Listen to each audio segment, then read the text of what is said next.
Okay mga kasigler, good morning. So nandito ako sa hometown ko, sa Cavite. So ngayon, naghahanap ako ng itak. Siyempre pag gagawang Cavite, sigurado yan. Alam mo na yung kalidad niya. Dito ako ngayon napadpad.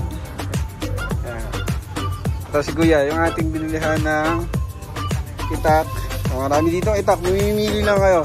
Tapos meron din sila sa, sa Shopee at Lazada. So si tatay.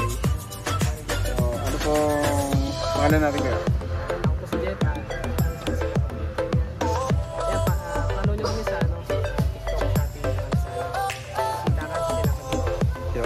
So itakan sa silang Cavite. So ito yung kanilang mga itak. So marami yan guys. Marami klase yan.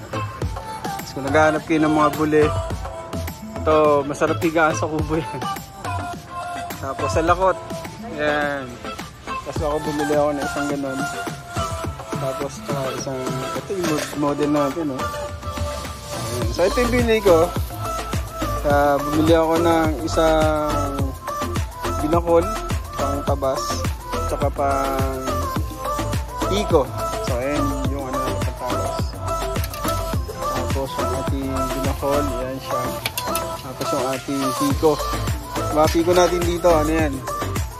Kasi magaganda kasi. So, okay guys, kung may kailangan kayo,